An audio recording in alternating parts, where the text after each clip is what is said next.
the cancer is still spreading. I'm afraid there's nothing else we can do. There is one person who might be able to help. Our program is a two-pronged treatment outside Mexico City. The results have been stunning. She saved my life. You're in very good hands with us. After that, what happens then? Your whole life happens then. John Cramer.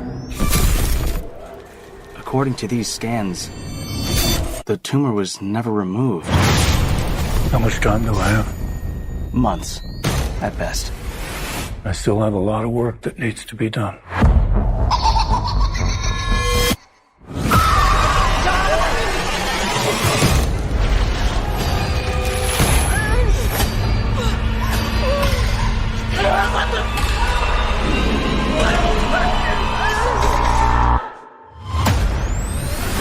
Hello, everyone. It's time to play a game. You all pretended to cure me, but what I have planned for each of you is very real. Peace came upon me. No light, no sound. The only thing I have not provided is your anesthetic. But trust me, you will want to remain alert.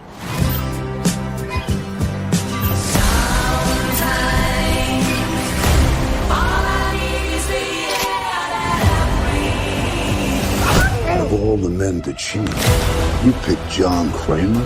Please, don't hesitate. Place a big enough piece of your cerebral tissue into the glass enzyme tank. This will save your life. So sleep, silent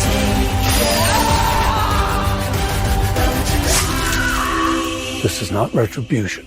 It's a reawakening.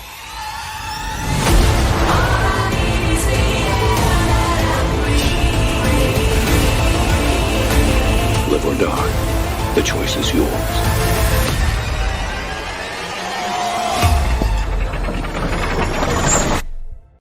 Hello, everybody, and welcome to Fresh Cuts. This is Mike, and with me, as always, it's Mr. Venom. What's up, Venom? Greetings and salutations, evil masterminds. Yeah, I'm doing pretty well, Mike. How you doing? Pretty good. First episode of October, and it's going to be full of horror at the theater and VOD, so should be a fun month. We'll figure out soon how all of us felt it kicked off what the movie we'll be talking about, but until then, let me introduce Don and Ellie. What's up, Don? Yeah, what's going on? Always happy to be here.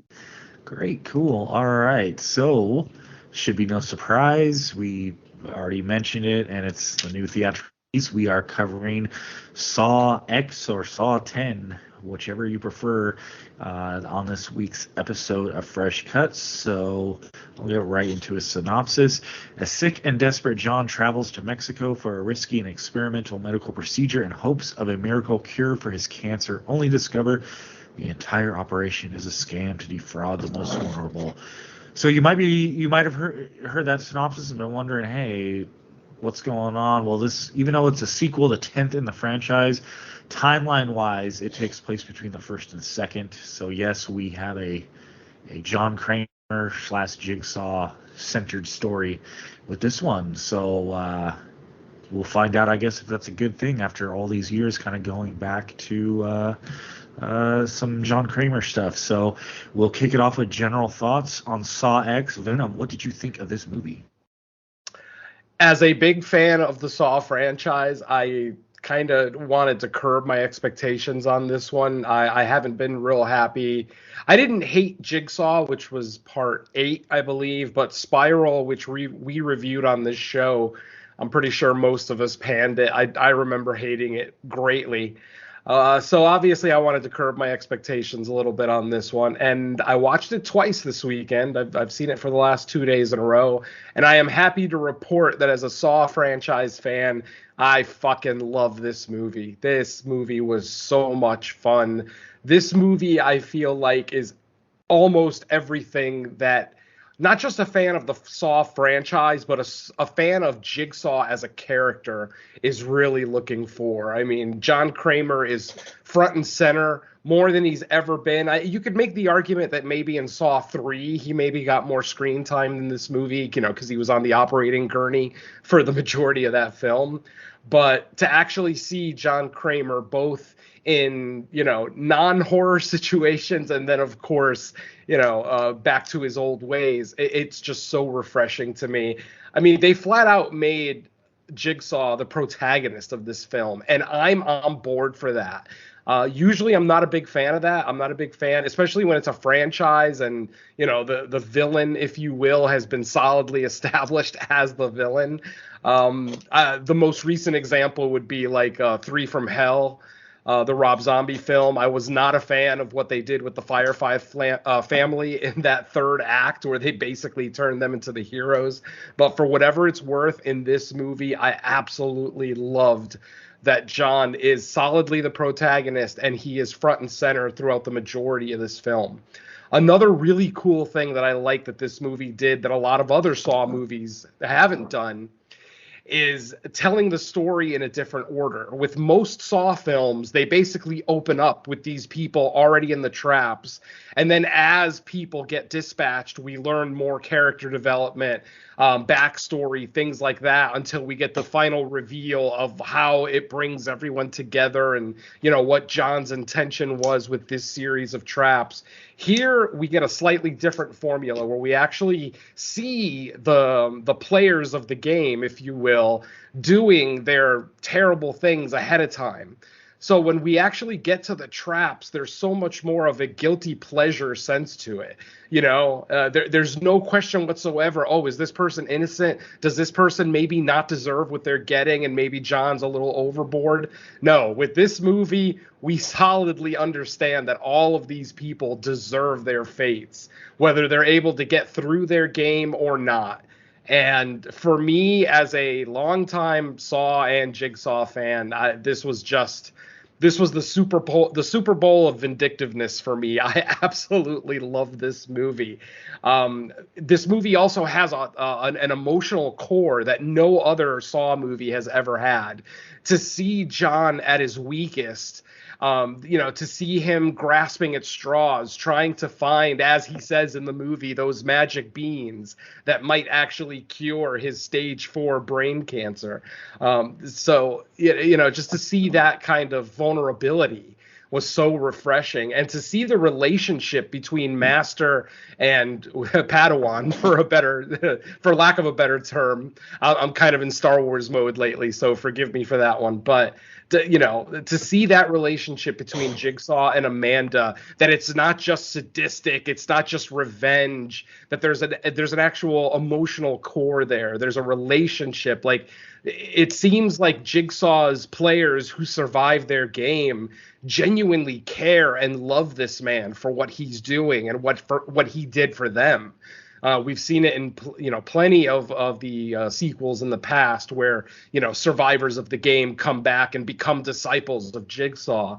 And to actually see the start of that, to see Amanda, his first disciple, kind of learning the ropes and even doubting herself a little bit, not thinking that she's going to be able to handle all this when John is gone, and to see, the mentor mentality kind of kick in for John and, reassuring her and boosting her and lifting her up. It's such an amazing relationship. And I'm so glad they put this on screen.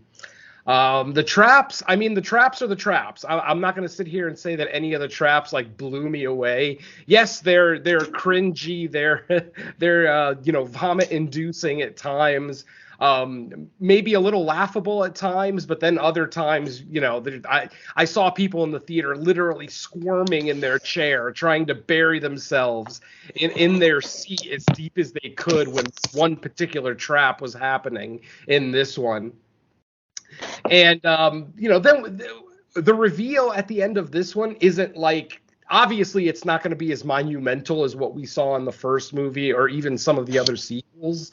But it's still, like I said, for a Saw fan, it is so incredibly satisfying. I walked out of the theater both times with an ear-to-ear grin on my face. I honestly have very little negative to say.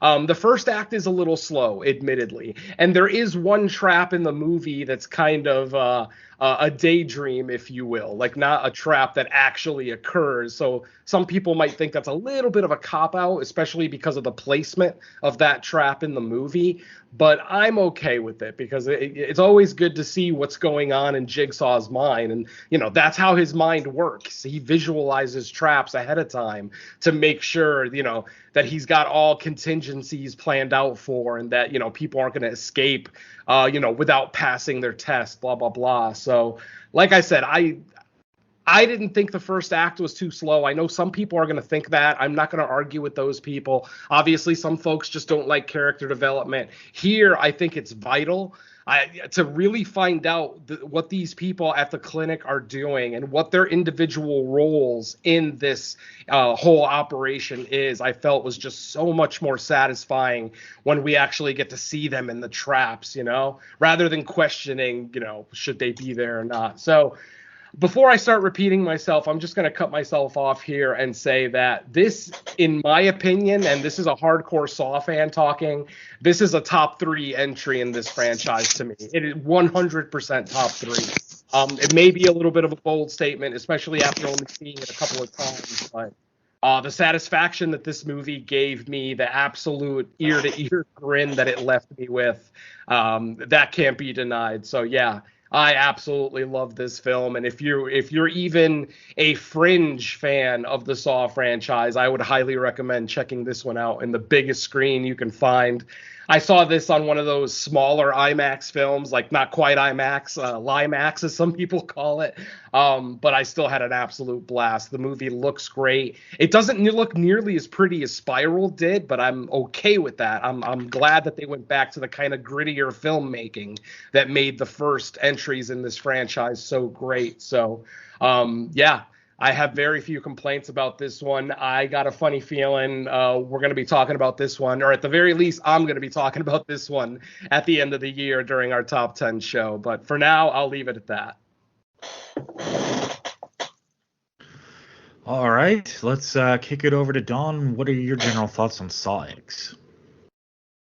All right, so I'm not the biggest fan of the franchise. I do like the original. I do enjoy the first 3 to an extent. I think that's pretty much where a lot of people are, where that's kind of like the obvious 3 in the series. And then 4 through 6, I don't mind them, but I have very, very, very little formalities with where each of the films are. They all kind of just blend together, and I can't remember which trap is from which film, or what twist is involved in which film, or who's the new disciple, who's the new lead. A lot of that stuff just gets fogged together and mixed up. I don't remember Final Chapter. I know I've seen it. I do remember liking it more than 4 through 6, but I can't tell you much more than that. Jigsaw to me is a complete mess. I don't remember even anything about that. You could quiz me on that one tomorrow, and I would probably fail it. I literally do not remember that one at all. It came out just before I started writing reviews, so yeah, I don't have that to really jog my memory like I do with the others, which is probably why I'm a little bit more familiar with those. But yeah, Jigsaw I know next to nothing about. Spiral's complete dog shit, so let's move on from that. I'm kind of on the fence with this one. I'm a little torn with it. I do agree. I do like the setup. I do think the change of format with, getting the reveal first and then, dealing out the traps at the end. I think that's a kind of refreshing twist. It, lets it follow, a little bit more of a familiar entry path. You get to, know Cramer a little bit more. You get to know Amanda a little bit more. It feels a little bit more traditional, and it's not, a paint by number sequel where it's, X villain puts, blank parolee, blank participants in, such and such traps and just, let the magic go from there.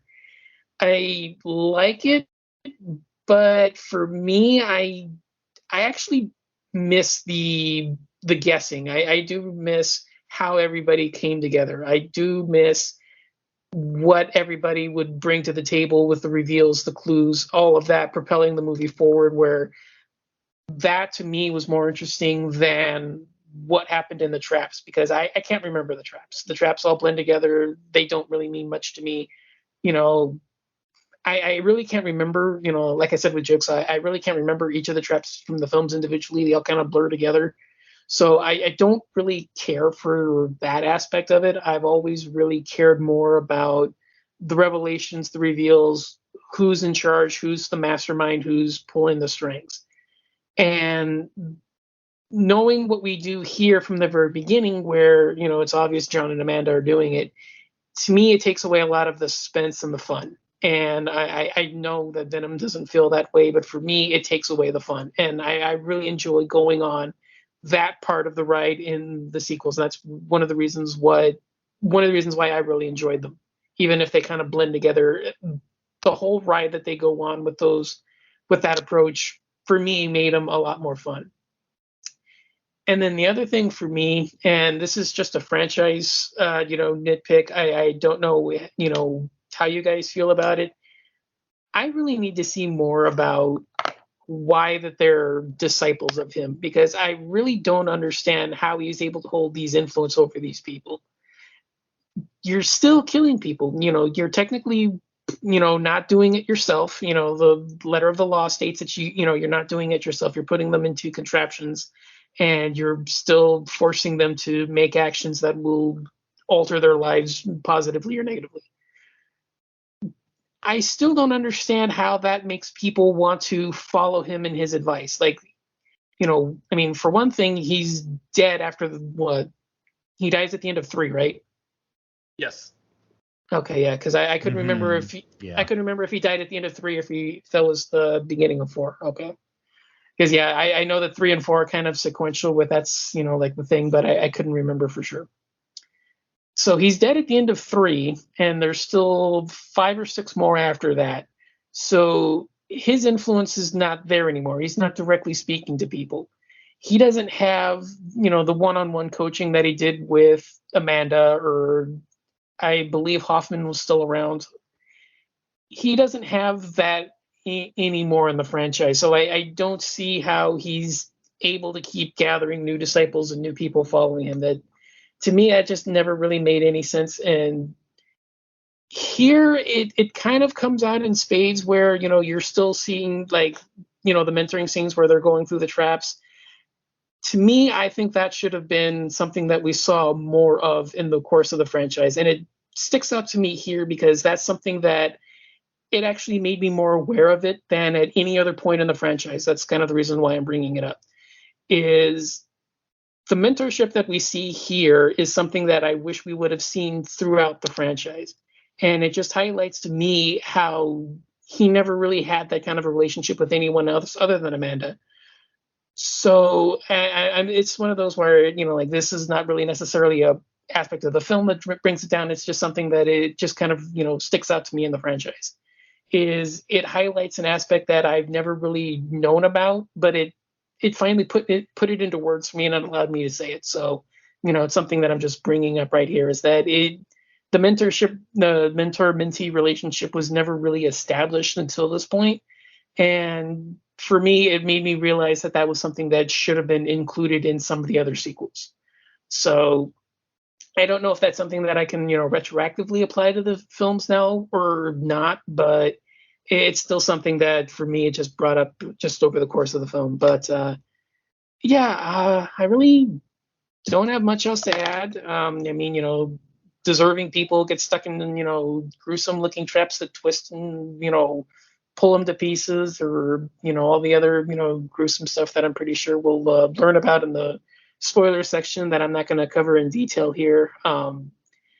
They're fun. They're kind of inventive, but not necessarily show stealers like we got with the first couple. So Yeah, I really don't know what else I can really add to it. I enjoyed it. It's not like I really pulled. It's not like I really hated my time watching it, but it's still one of those where I'm not really a fan of the franchise as a whole. So yeah, it's a good film, but it's still not one that really completely, truly blew me away. And I do agree with Venom. It's probably going to be one that a lot of the franchise fans are going to enjoy more than just the casuals that heard the rumors about it being like the big Halloween blockbuster, the big blockbuster thing. But I think I'll just leave it at that for now. All right. Before I get into my general thoughts, I think Don, I think one of the points you bring up are one of the criticisms. I think they didn't, not in this movie, but I think or not a criticism, but to one of the points of the points you were making, I think they actually did, like in the later Saw franchises, once Amanda and Jigsaw are no longer around and it's like Hoffman. I think they do get into some of this, or they use some of the story to show that, like, even though Hoffman's technically like a disciple, he doesn't really follow through necessarily with like some of the same principles as Jigsaw, because even though some of the traps throughout the franchise they seem impossible to like actually be successful at, I think one of Jigsaw's things was like he always claimed, at least, like, okay, yeah, this is tough and it's going to be gruesome, but you at least have a chance. And I think the difference is, like, Hoffman, even though he was sort of a disciple, he started making the traps so ridiculous that like nobody could realistically ever get out of them. So like it was like, okay, he might have been under Jigsaw's wing, but once Jigsaw was dead, he kind of just went off on his own rogue I like thought beliefs. we brought that up in Spiral. I thought we brought that up when we covered Spiral. Forgive me if I'm wrong, but I thought Spiral was the one that did that. Oh, they might have addressed it directly. I just meant like through his actions. Now, it's been so long since like the later entries that it's hard to remember all the details, because it really starts getting like a little convoluted as they go. But like as far as me with the franchise, like I think one's like an absolute classic, but I think the first three make a really solid trilogy, and that's why I was kind of excited going into this one about the timeline that it was going to be, because it almost felt like kind of a side quest to what was going on during the time period of the first few Saws. And for the most part, I did enjoy this one. I liked it.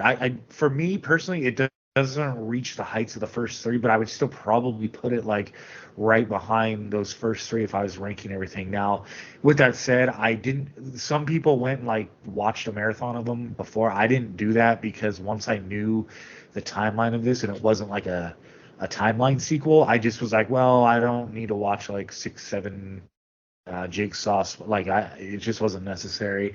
So I didn't.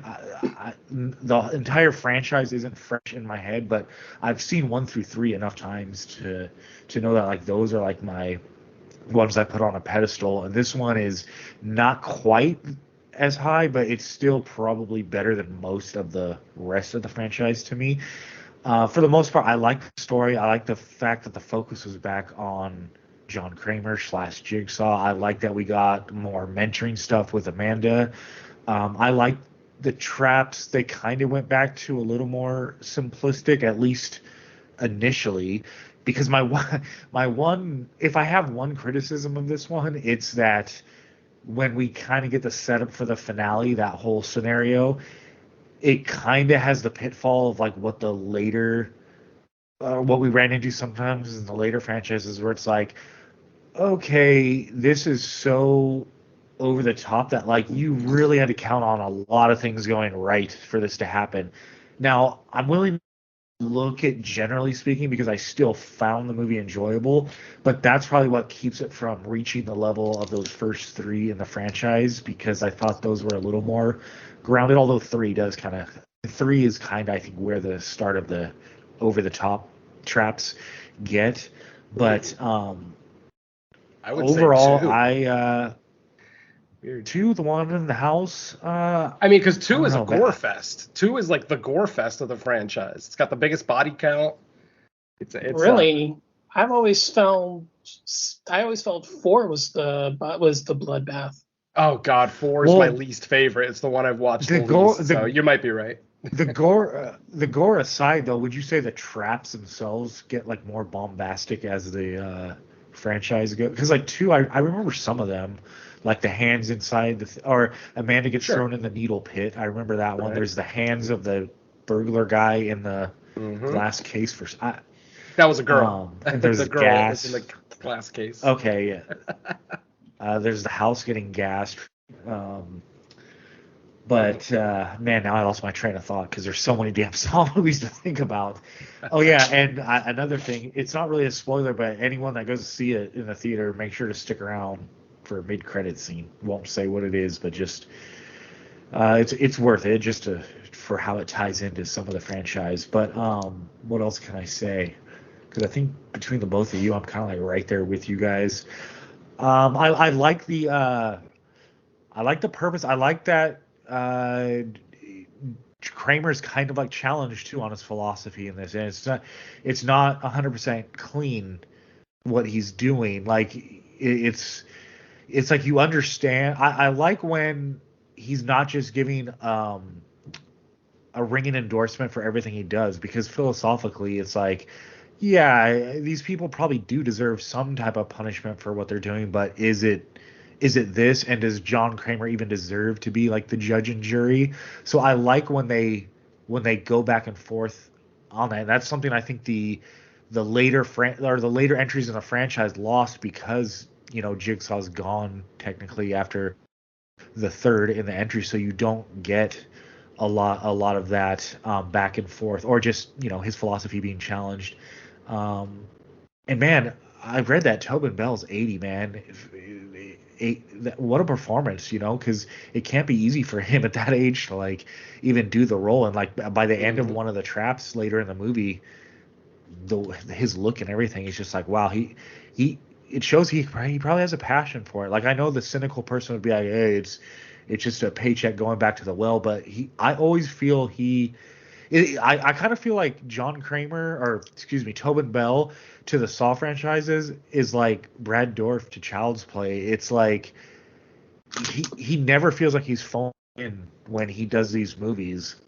He always feels like it's something he holds near and dear to him, and he doesn't ham it up. He gives the performance that you want and would expect, and he doesn't really disappoint in that character. And it'd be very easy to do that by the 10th entry, for him just to kind of show up and, okay, I'm gonna do the voice, but no, he handles it with care every time. And I'll leave it at that. But I enjoyed the movie. Definitely upper half of the franchise for me. Just a few things that keep it from being like elite level, but that's not really, I don't know, I wouldn't even call it a criticism. It's just when you're trying to rate all the entries in a 12 movie franchise at this point. But I'll leave it at that for now. Back it's 10. It's called Saw X. Yeah, it's still 10. Just 10. Oh, yeah, that's right. Because 7 and then 8 would be Jigsaw, then Spiral. Yeah, 1 through 6 are 1 through 6 are numbered. 7 is final chapter. 8 is Jigsaw, and 9 is Spiral. Yeah, you're right. Okay, so scratch that 12, 10. All right, back to you, Venom. Another thing that I really, really enjoyed about this, and kind of getting more emotionally attached to the character of Jigsaw, is that the wrongdoing in this movie is done directly to him. He is the direct victim of the wrongdoing. In past movies, it's been people who've been, part of an insurance scam, or a guy trying to, not have to take the blame for a car accident that he caused. But there's various things here and there. This one was directly involved with him. And you guys know I don't watch trailers, but I did watch the trailer for this after I saw the movie. And I like that there's that line in the trailer of all the people to double cross, you decide to, double cross Jigsaw. I love that, because it's exactly the motivation for this movie. These people kind of decided to do this. And what's funny too, what makes our antagonist in this film Dr. Peterson, even more hateable, is that she fucking knew who John Cramer was before she decided to do all this. Later on, she admits about how she found out who John Cramer was after he had sent in his medical records and everything else. And I'm just like, wow, you still, in all your infinite wisdom, decided to try to steal $250,000 from Jigsaw. Yes, he's an old man. Yes, he has stage 4 brain cancer, but just the decision making there is so, and the gigantic balls that are at display here are just amazing. So that level of like personal touch to it, like a personal vendetta, just makes it that much more satisfying for someone like me. I disagree with Mike. I think this movie is absolutely elite. I'm not that big a fan of Saw 2. Saw 2 is okay, but Saw 2 is where the franchise just went crazy with traps and gore and everything else. And it kind of lost the great storytelling that we get in 1 and 3. I love the stories of 1 and 3, 3 being potentially my favorite of the franchise. Absolutely love the relationship between Jigsaw and the doctor who he's forcing to try to save his life. And then, of course, her husband going through the series of traps and all the different players in the game, blah, blah, blah. 2, you guys, anybody who's listened to me long enough knows I love my stories. I love storytelling. That's why I love Terrifier 2 more than Terrifier. Terrifier 2 is an actual story to it. Terrifier 1 is just a gore fest for gore fest's sake. Nothing wrong with that, mind you. I'm not downplaying Terrifier. I still enjoy that movie a lot. But I like stories. I like good storytelling. I like believable storytelling. And this movie, to me, felt like one of those first 3 films. I mean, hell, it saw 1.5 for all intents and purposes. Obviously, we're seeing it 20 plus years later, but it still basically saw 1.5, and it had the feel of an early Saw movie to me. All the green and the blue lighting throughout, the flash cuts, the weird, not slow-mo, but some of the weird zooms and things like that James Wan gave us in the early films. I mean, that stuff returns here, and I like that. I'm glad that. It's funny because when I saw that Kevin Gruter was directing again, and he actually directed one of the better ones. He directed Saw 6. He also directed Saw 3D, Part 7. But 6 was definitely a return to form for this. So when I saw that the director was the director of 6 and 7 returning to the franchise, I actually got partially excited. Then I looked down a little bit farther on IMDb, and I see the writers, Josh Stolberg and Pete Goldfinger.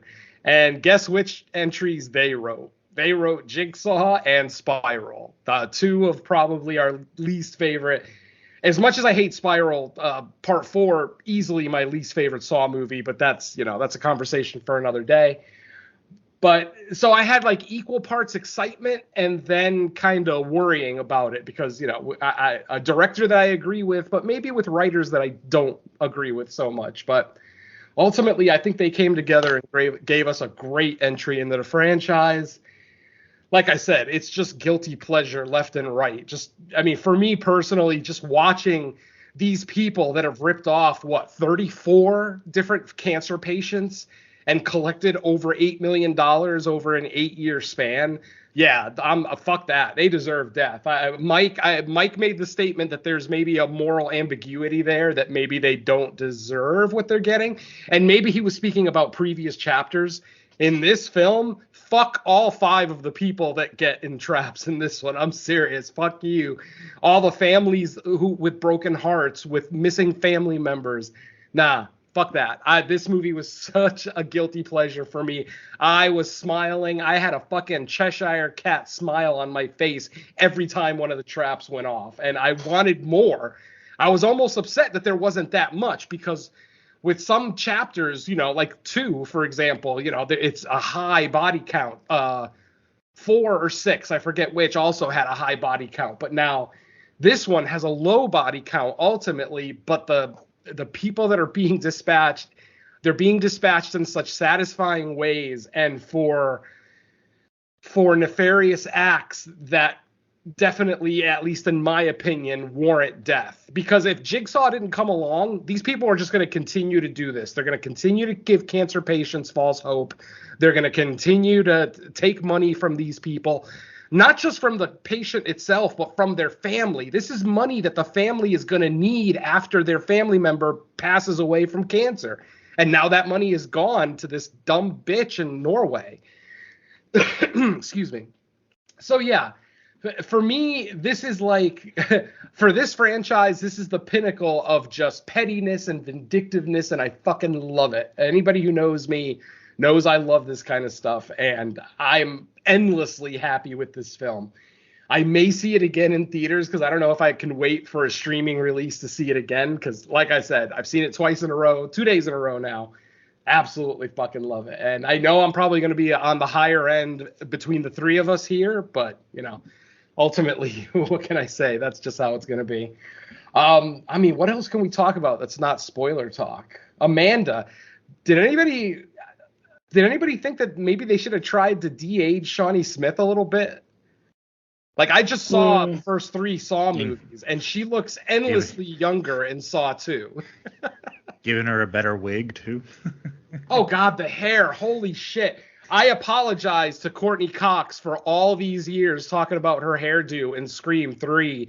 We have a new title for worst horror hairdo. This fucking hairdo was awful. I don't know what her thought process was. Maybe it's easier when the hair is that short and ugly. It's easier to get the mask, the pig mask, on and off. I don't know. But my God, what a terrible decision. Granted, it's not like Amanda's going to be going to salons or anything to get her hair done as a disciple of Jigsaw, but Jesus, that hair. Anyway, being set in Mexico, I mean, you know, it's a setting. I don't know that they really took that much advantage of the Mexican setting. It was kind of cool to see some of the sights early on when John was taking his cab ride into the facility, but other than that, I don't think they really took too much advantage of the scenery and just where they shot. I'm not even sure if this movie was actually shot in Mexico, other than those scenes that are very obviously like in Mexico City and whatnot. But, you know, again, cinematography is fine. Editing is good. The score, as always, Charlie Clouser's score is great. I wish we got more of the shithole anthem in this one, you know, the classic Saw theme. We only get it at the very end after the final trap is set, but it definitely did still give me goosebumps a little bit to hear it for the first time in the film when they pull that bag of money and you see that timer and then the music kicks in and it's like, because at that point I was actually starting to get a little frustrated. There was, you know, without giving too much away, there is a point where where the players of the game get the advantage. They get the upper hand on John and Amanda for a short time. And obviously, as a viewer in the audience, I'm getting mildly frustrated. Like, John, come on, how did you let that happen? Blah, blah, blah. And then we get that last little trap. And it, like I said, just ear to ear fucking grin. Absolutely loved it. Hopefully that wasn't too spoilery for you, but yeah. Hey, there's traps. And then there's traps. That's how pretty much every Saw movie ends. I mean, exactly. In like they usually set up like a big production to end the movie, and then there's usually like a reveal / twist, like an aha moment. Yep. To me, that's in this movie, that was kind of like where I had to suspend a little more disbelief, which is okay because the movie itself I thought was still really good. So I was kind of like willing to like overlook a little bit of that. But like if you isolate just that out, it's like, okay, you are kind of pushing the boundaries of so you successfully planned to get through this ordeal in order for that it's like, okay, I get what you're doing here. Do I believe that like the chances of that successfully being pulled off? Probably not, but it's a Saw movie, so I'm not gonna like hold it to him too much. I mean, that's just part of the franchise at this point. Convenience is part of the franchise. All the players have to do exactly what Jigsaw predicts them to do, and if they do something different, it fucks up the entire plan. We've never seen a major example in the franchise of one of his plans going south. They all go south to an extent, but then, we kind of get that the big rap at the end where, you realize, oh, John was in on it the whole time, blah, blah, blah. So I've accepted it at this point. Like I said, when it happened in the movie, I wanted to raise my hands and fucking woo the first time I saw that. I'm that much of a Jigsaw fan that I want to see him. I don't want to say fan. How can I put this? Because I hate it. I don't want people to ever think that I'm rooting for Jason or Michael or Freddy. Yes, we watch these movies with that sense of guilty pleasure. We want to see some great kills. We want to see some shitty characters get dispatched, but ultimately I'm not necessarily rooting for the villain. But this movie, this was one example where, yeah, I am rooting for Jigsaw. I want to see him succeed. And, like I said, the movie left me incredibly satisfied, both with traps, with kills.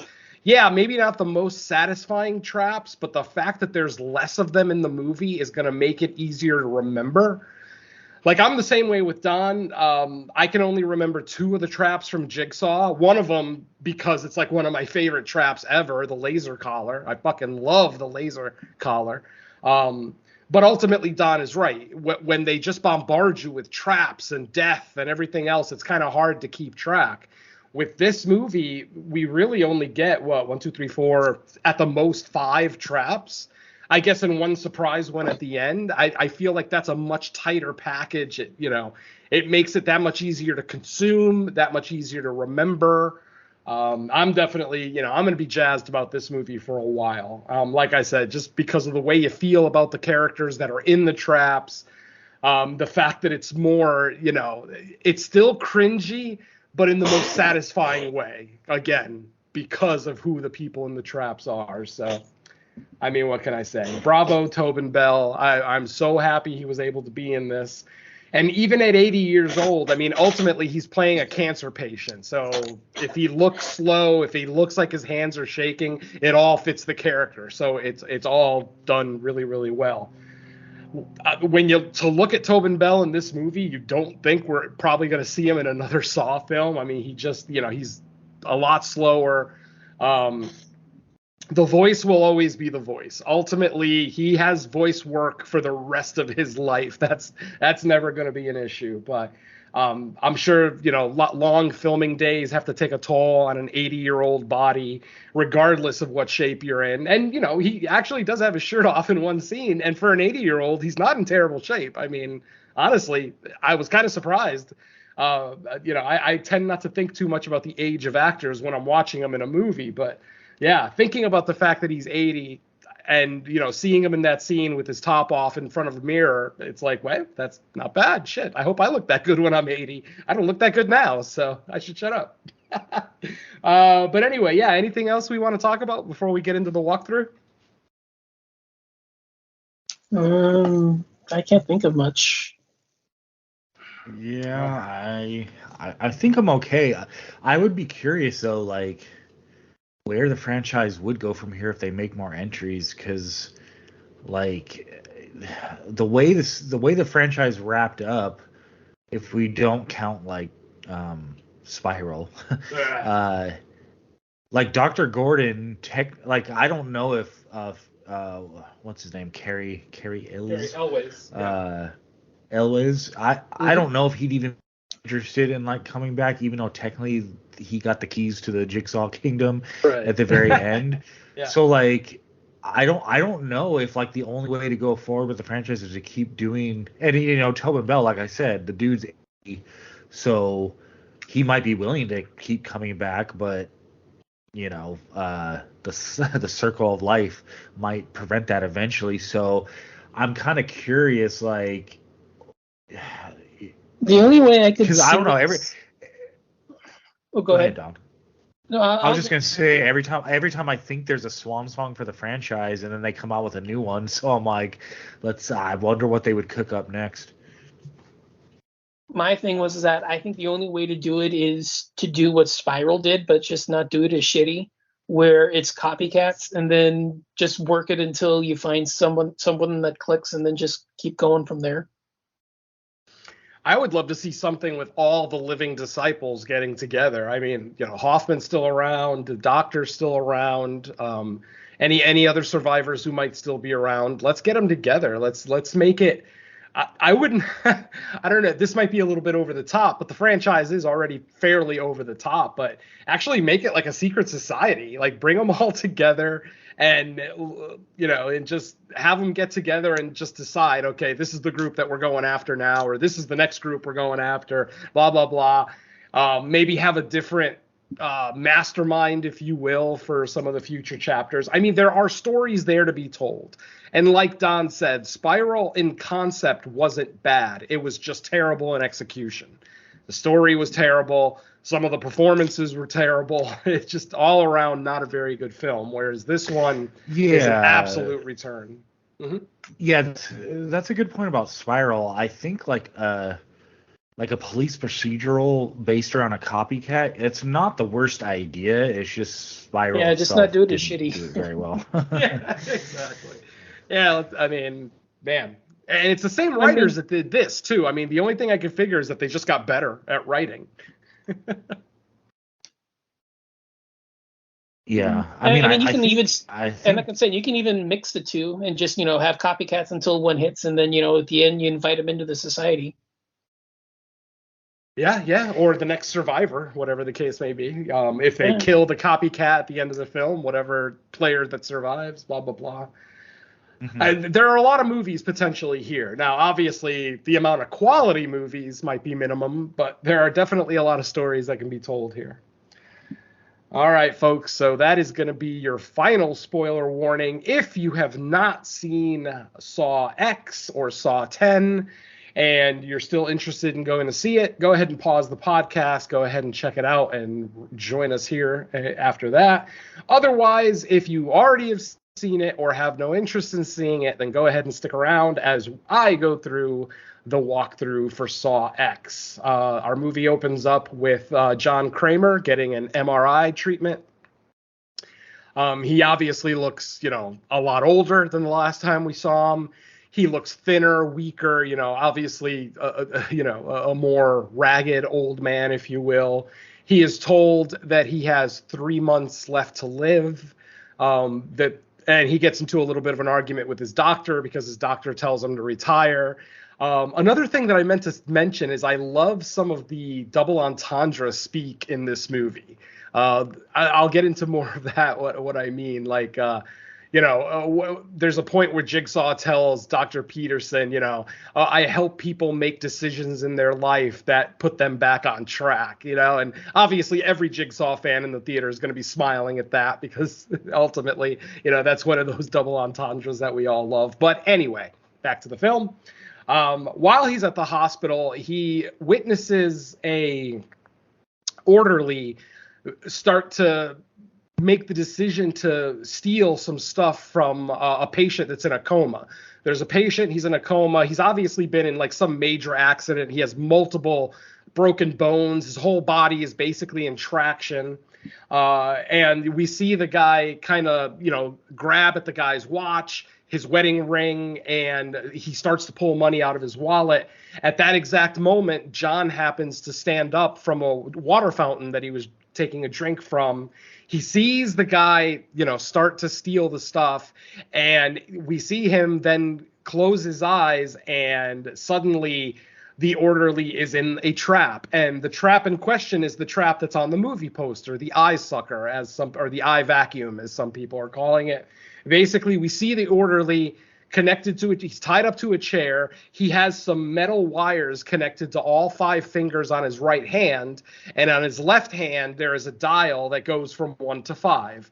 Of course, we hear the famous voice come up and say, I want to play a game, and talks about how we need to do something about your sticky little fingers.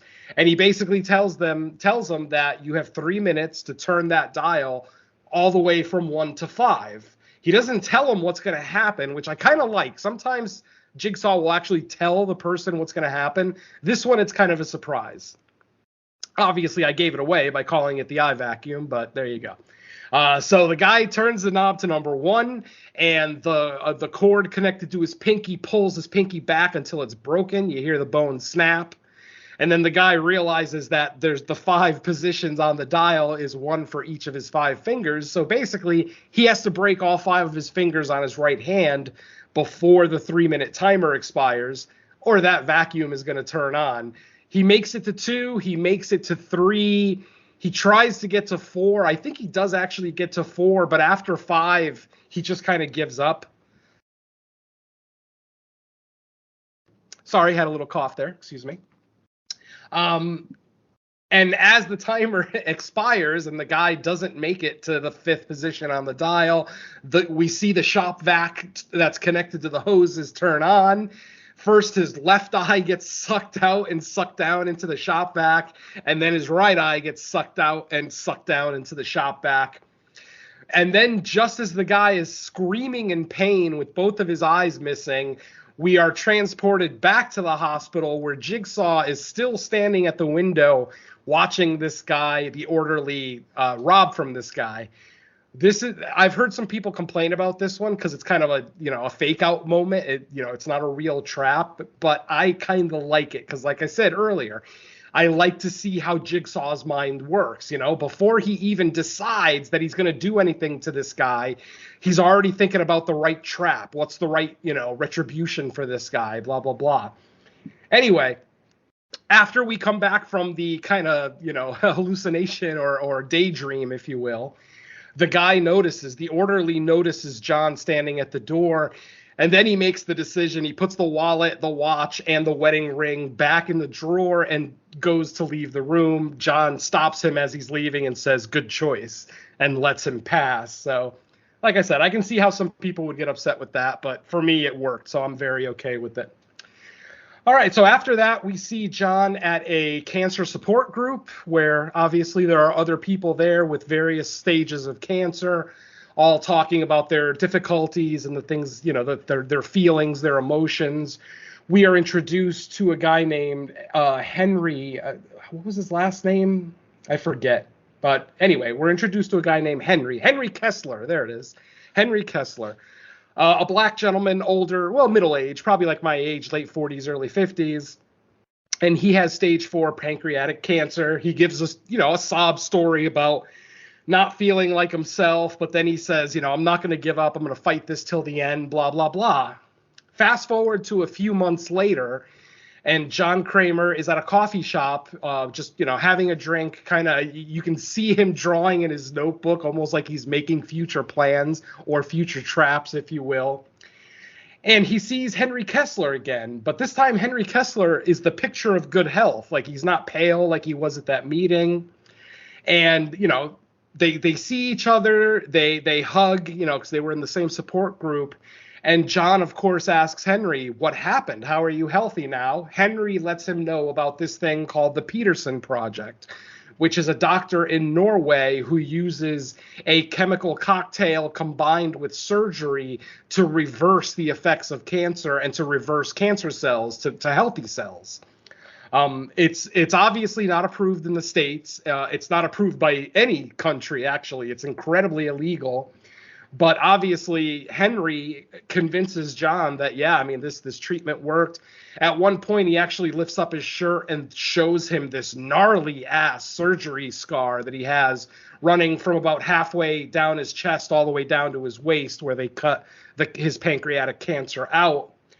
And he tells him, it's been 4 months. I'm in full remission, and, I think you should check it out. So, of course, John takes the link that Henry wrote down, contacts Dr. Peterson on the website, basically just says, I spoke to Henry Kessler, and I'm interested in your services. Dr. Peterson ends up calling him back, letting him know that they may have a spot available for him if he's interested in the treatment a few months down the line. Unfortunately, John doesn't have months, as his doctor told him previously in the movie, that he's only got months at most to live. So the doctor on the phone realizes that he doesn't have that much time, so she basically makes an exception and says, "Okay, I think I have a spot opening up next week. If you can make it down to Mexico, I have a facility down here that's, off the beaten path. It's in, kind of in the woods in a nice country spot, away from prying eyes and authorities and things like that. So John agrees. Oh, go ahead. Let me ask. I meant to break in when you first brought him up, but I don't know. I just kept listening to the walkthrough. At this point in the movie, were you already thinking Kessler was part of, potentially part of the con, or did you think it was just because Kessler? I was talking to Lacey, and she was like, "Oh, I thought it the whole time," but to me, I thought because Kessler seemed to legitimately be recommending the actual doctor, not the daughter who was the con woman. So I wasn't convinced from the start that he was in on it. What about you, or you and Dom? 100% from the moment he was on screen. I literally said in my head, he's in on it. He's 100%. Maybe I was just being too charitable. I think so, yeah. Maybe you haven't seen many horror movies. I don't know. I don't think it was exactly the moment he was on screen, but I think over the course of the first conversation, I was pretty convinced at the end of it that he was, if not one of the main people there, he was definitely involved. The thing is, when he lifted up his shirt and showed his scar, it did look kind of funky. Is that really? It looked like chalk or something. I was like, huh, that looks kind of weird. But then I was like, well, maybe because it was an experimental thing. But that was a little off to me. But I was just trying to give too much charitableness to the character. Yeah, I think so. I was already suspicious before he lifted his shirt. I mean, literally before. I mean, because think about it. Even if he did get a miraculous cure, how does he look 100% healthy 4 months later? There's a recovery period. Your cells have to regenerate. All the cells that the cancer killed have to regenerate, assuming this procedure works. And he had pancreatic cancer. So, I mean, he has to wait for his pancreas to kind of work itself back up. I just don't think he would be 100% healthy after 4 months. You know what I mean? I feel like the recovery would be a little bit longer. Yeah, the 4 months is pretty much kind of the point where I was kind of, that kind of was a, really, really, really weird, timeline for pancreatic cancer. And I think he said stage 4 as well, right?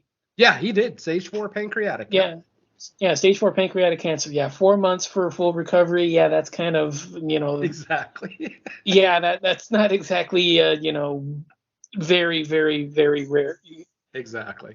Yeah, so that was my point. Yeah, definitely. I agree.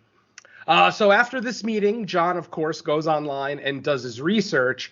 But he ends up doing his research on the father, the older Dr. Peterson, because that's the one who's famous. He's the one who created the cocktail.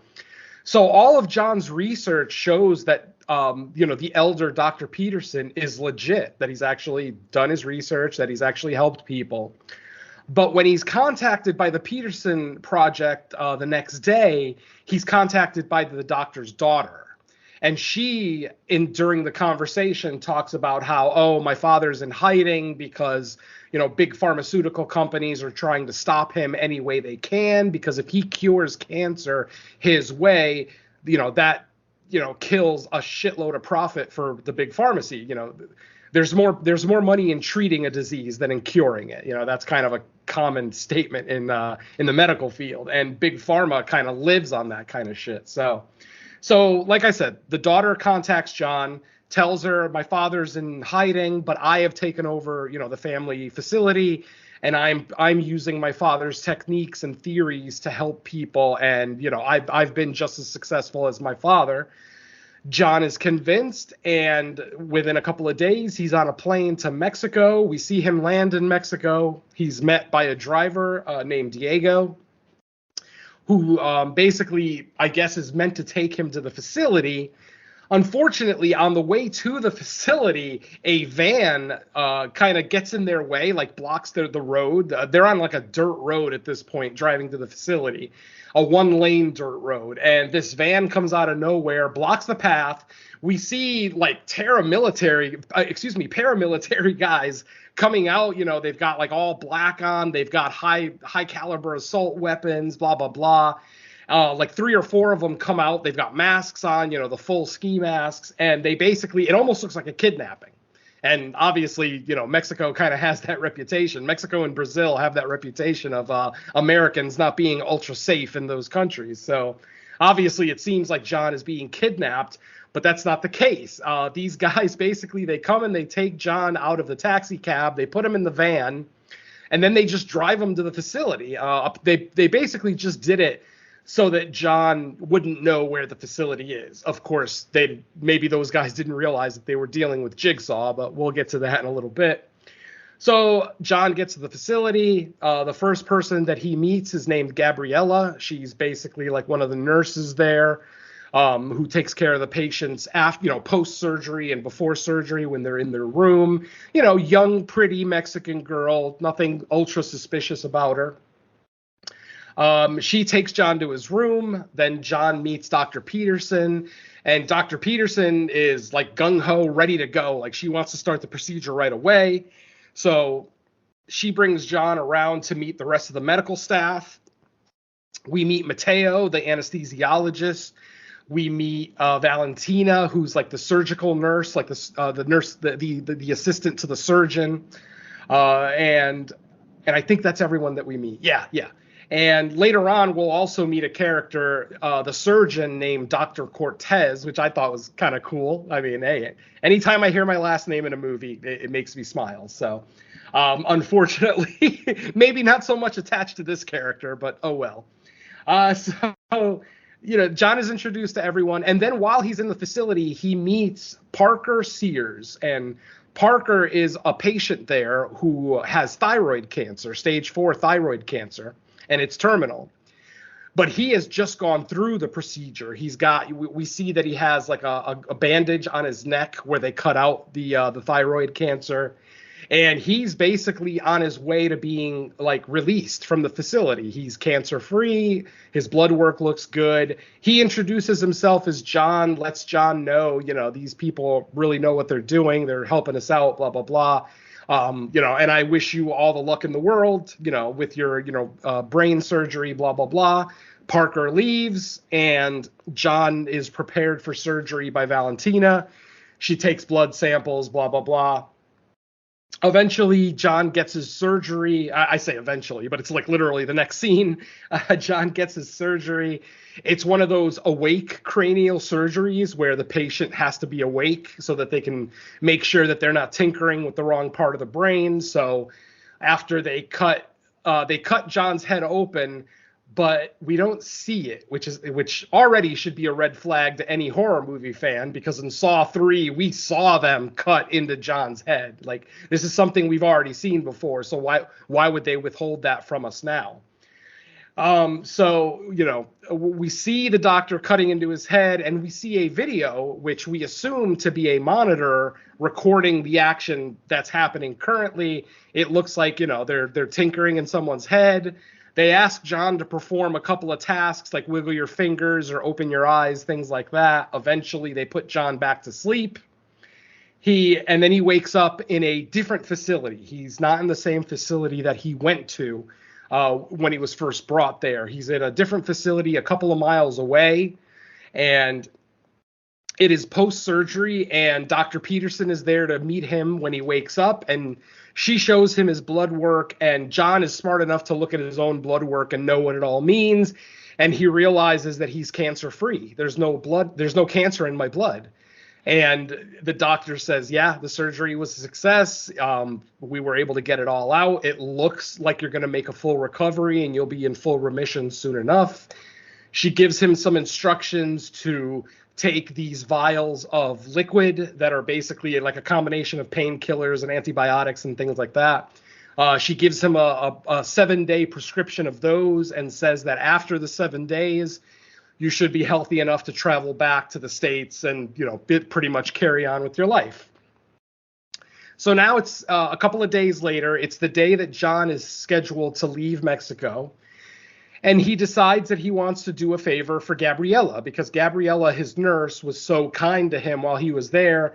And she mentioned that she liked tequila, that it was like a local favorite earlier in the film. So John buys a bottle of tequila.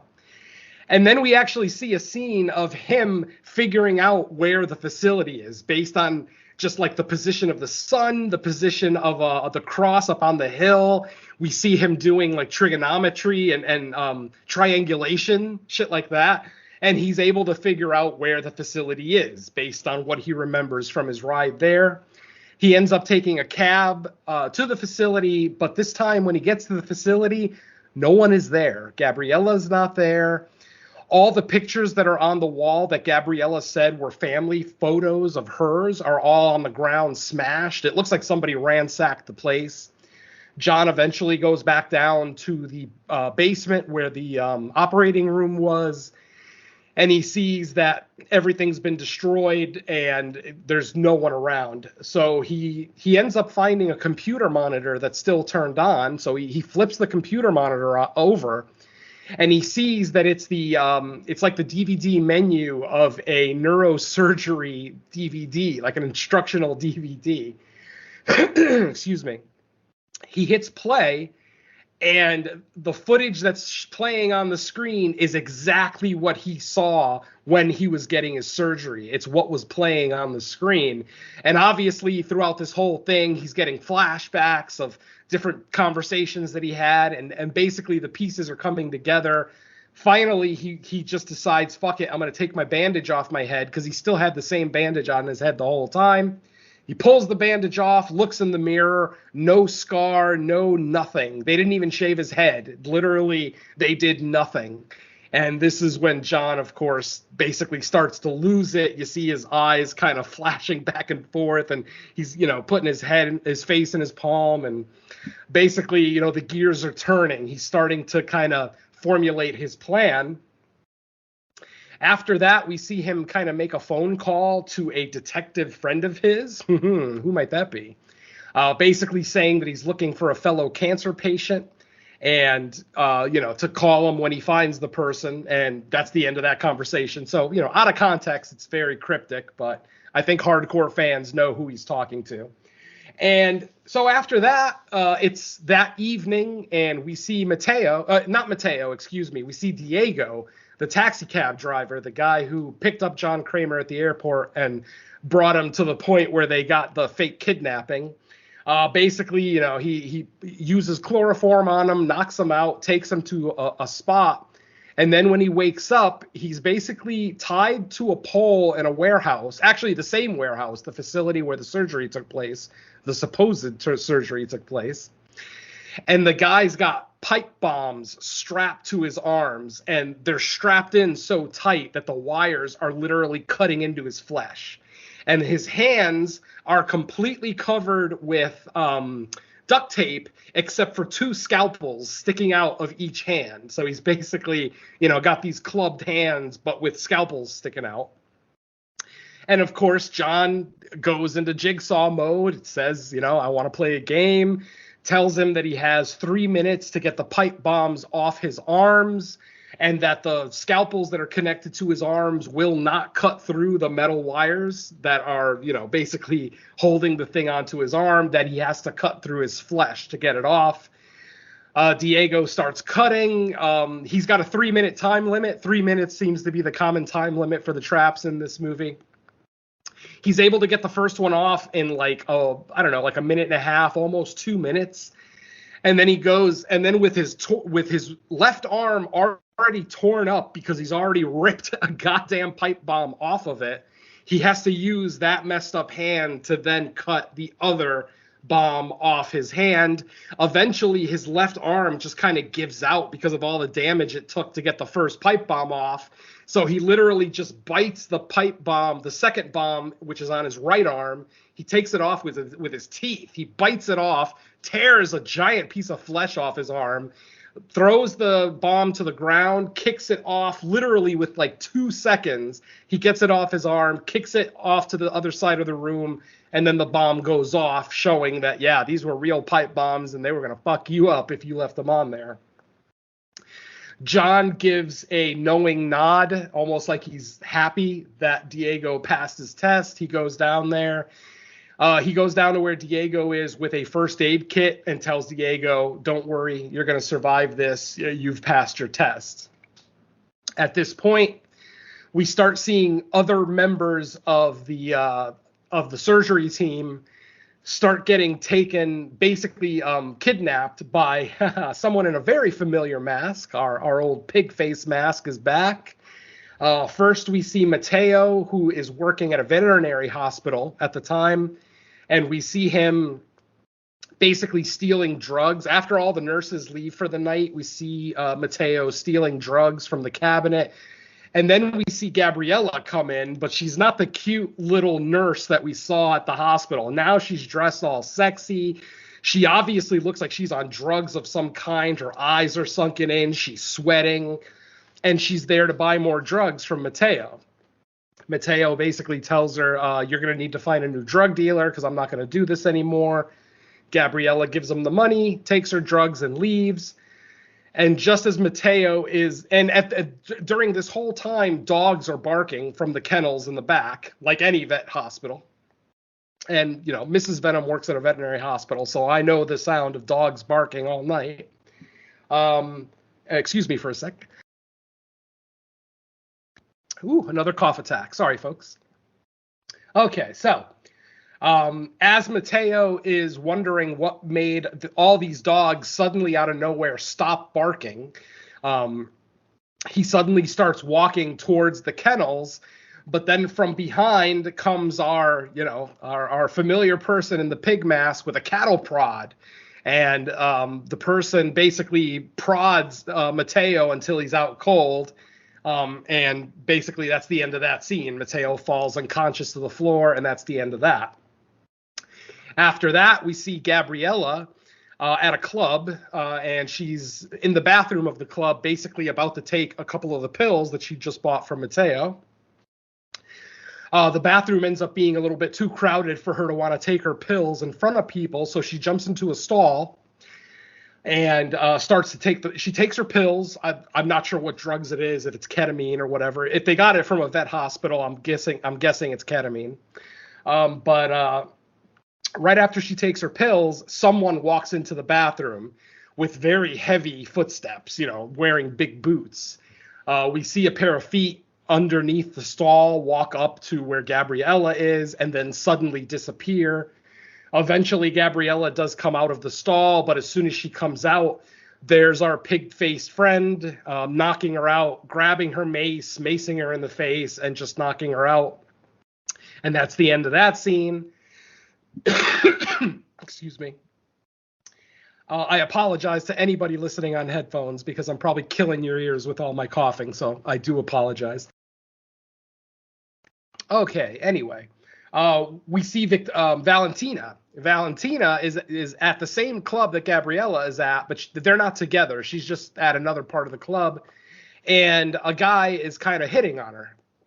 A buff, tattooed kind of dude. And it seems like she asks him, hey, do you want to go? You want to get out of here? And the guy obviously seems very horny, so he's like, yeah, let's get out of here. He escorts her to his car, but as soon as he opens the door for her and tells her to get in, she asks, where's my money? And of course, the guy doesn't know what the hell's going on because she never mentioned money. He's like, what are you talking about? You never mentioned money. And she says, no money, no sex. And he just basically gets pissed off and says, fuck you. As she turns around to leave, he basically grabs her and throws her into the back seat, and he's basically about to try to rape her. When suddenly we see something come through the window, smash through the window, knock out the guy. But Valentina's just kind of in the back seat wondering what the hell's going on. Eventually, again, we see the pig mask and we see Valentina get knocked out and taken away. And at this point, we are then transported back to the facility where the operation took place. And now we see Gabriella, Mateo, Valentina, and Dr. Peterson all in this facility. Actually, I forgot. We actually do see Dr. Peterson get taken. It's just a quick scene where she's in her house by herself. She hears footsteps throughout the house. She has a very advanced security system, so she's flipping through the cameras. Eventually, she sees a shot of somebody in a pig mask on top of her house. but she has glass ceilings all the way down her house. It's like a mansion. This house is really nice. And basically somebody smashes like a brick or, cinder block or something through all the floors of glass, landing right in front of our doctor. She gets freaked out for a little while. She tries to escape. She ends up getting in her car, but when she opens the garage door, there's someone standing there in a pig mask. She goes to start the car, but then somebody in the back seat, also wearing a pig mask, pulls out a syringe, stabs her in the neck, and then she starts to get tired. The person in the back seat takes their mask off, and we see that it's John Cramer himself. Then the person in front of the car takes their mask off, and we see that it's Amanda, our first appearance of Amanda in this movie. And it makes sense because obviously John is not in the condition to kidnap all these young, vital people. So it makes sense that Amanda was here to do the dirty work for him. Excuse me. So now we are back at the facility. All 4 of our members, not counting Diego, who already passed his test. Like I said, Valentina, Gabriella, Mateo, and Dr. Peterson are all chained up in this room. John then shows up. And that's another thing I really like about this movie. I kind of said it earlier. John is front and center in this movie. Billy the puppet isn't even utilized all that much in this movie. There's one major scene where we get Billy the puppet, but otherwise it's John, unmasked, out in the open, basically speaking directly to these people. He still records his little messages on the tape recorders just because that's his thing, I guess. But he is there in case they have a rebuttal or a question or something. But basically, the first player to be tested is going to be Valentina, and Valentina is in she's in a trap where there's like a garrote wire wrapped around her neck, not tightly like it's touching her, but it's like in front of her neck. John basically then pulls out a box, opens it, puts it next to Valentina, and tells her, "Your key to freedom is in that box." She looks in there, she sees a belt, and she sees a garrote wire. I think it's called a ghillie saw, because it was invented by a Frenchman named Gilly. And basically, she gets mad because she's like, "There's no key in there." Amanda explains, it's not a real key, it's a metaphorical key. You kind of have to get used to that with John. He speaks in metaphors a lot, which I actually thought was kind of funny. Even though it wasn't ultra funny in the movie, in the situation, like nobody chuckled, not even Amanda. I just kind of found it tickled me for whatever it's worth. So basically this trap is she needs to cut her leg off. There's a dotted line drawn on her leg. She needs to take the ghillie saw and cut her leg open completely, like cut her leg off, exposing the open femur. And then there's a suction tool next to her where she has to stick it into her bone, directly into her femur, and get a certain amount of bone marrow into the machine. I think he says 3 ounces. She needs 3 ounces of bone marrow. Once the machine gets its 3 ounces of bone marrow, it deactivates itself and the saw releases, which will then release Valentina. Sans one leg, of course, if she's successful. Obviously, Valentina has the standard reaction. "I'm not going to do this. Fuck you, blah, blah, blah." But once she kind of puts her hands on the garrote wire or the ghillie saw that's around her neck and it cuts her hand up really bad, she kind of understands that, okay, he's serious. I'm going to have to do this. And, it takes some egging on from Dr. Peterson, Mateo, and Gabriella, all kind of, telling her, you got to do it. We don't want you to die, blah, blah, blah. So she eventually just says, fuck it, and does it. Starts sawing through her legs with the wire, with the ghillie saw. And it looks painful as fuck. Go ahead, buddy.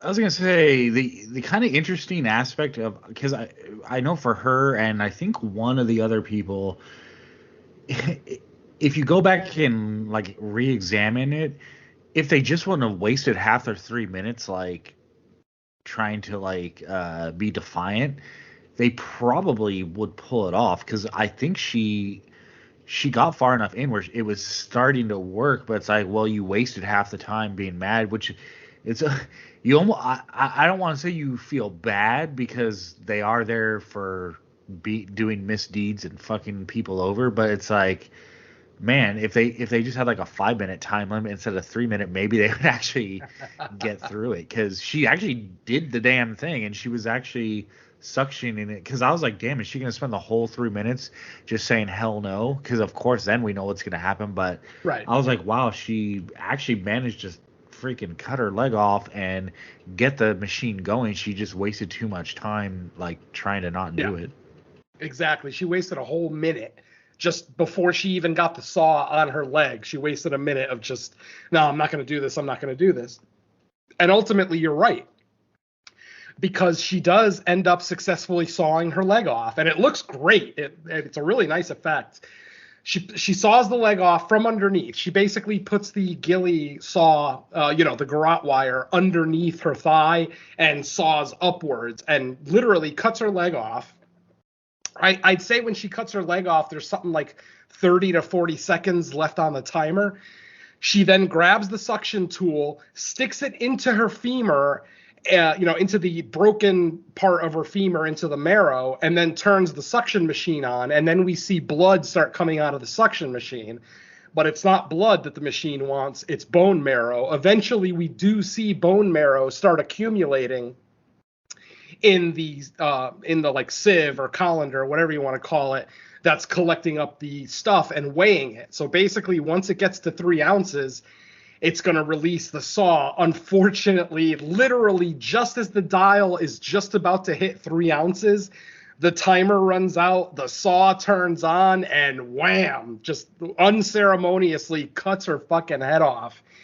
And I love what they did with this one. Rather than risk the kind of the practical effect looking really fake if it was in close-up, what they do is they concentrate the camera on Dr. Peterson at the moment that the head is decapitated. So then you see Valentina's body in the background slightly out of focus.